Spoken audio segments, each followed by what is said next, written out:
With the help of Soviet advisors, Mao's government began dozens of huge industrial projects. This development and Soviet help had to be paid for. Mao looked to China's peasants to foot the bill.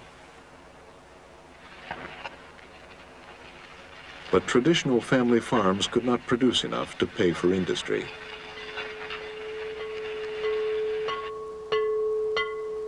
In 1953, the communists began to socialize agriculture. First, they encouraged families to pool their property in small farms called cooperatives. When you explained clearly to people what it meant to till the land together, with people working together, we would have more manpower and we would be able to increase production and our life would become better. When people accepted this, a few families started working together. After the cooperative was set up, our life was much better. We could afford to raise pigs. Before, we didn't have enough grain to raise them. When the pigs grew, I sold them and got more cash. I also sold vegetable seeds in the town market. We had more land, enough labor, plus some sidelines, so our income increased. Cooperatives grew at an astonishing speed. By the end of 1955, almost two-thirds of the peasants had joined. This was much faster than Mao had ever hoped. Seizing the momentum, he ordered the country to move to the next stage of socialism, to collectivization.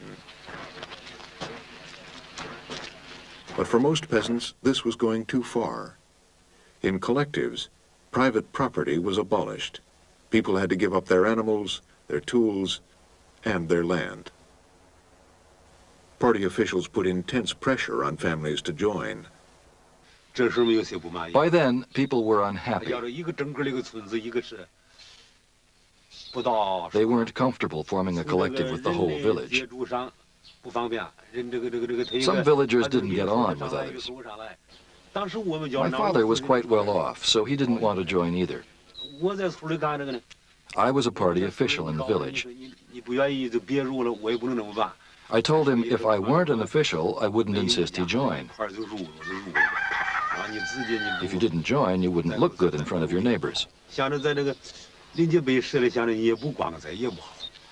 With my persuasion and the example of others, he gave in. But he joined with reluctance.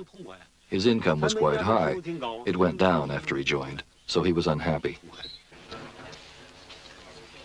Within months, all of China's 600 million peasants were working in huge collectives. For the first time in history, the farm output of the entire nation was under government control. The government decided how much grain the peasants could keep.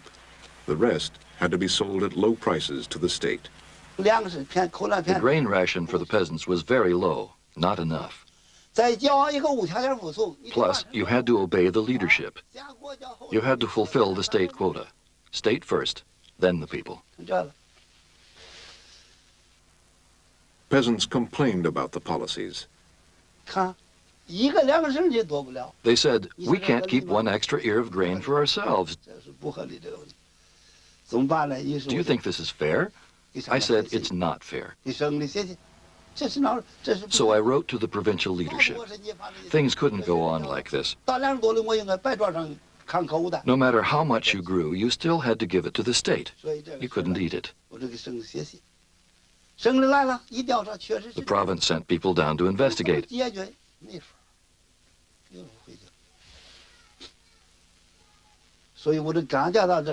They saw things were just the way I said, but they couldn't solve it. It was a big problem.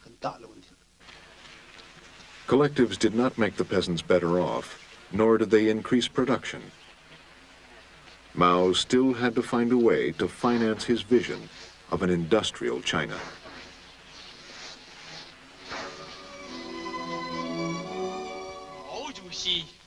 曾经这样说过：“你们年轻人是朝气蓬勃、正在兴旺时期。好像早晨8、9点钟的太阳，希望寄托在你们的身上。孩子们都是新的、更好的成绩。完成任务。 The communists controlled most intellectual life. Plays and films had to follow strict guidelines. Mao saw that this control was stifling potentially useful new ideas. He was also disturbed by the emergence of a new elite in the party itself. In 1956, Mao decided to encourage constructive criticism of the party. He called for 100 flowers to bloom in the arts and 100 schools of thought to contend in science.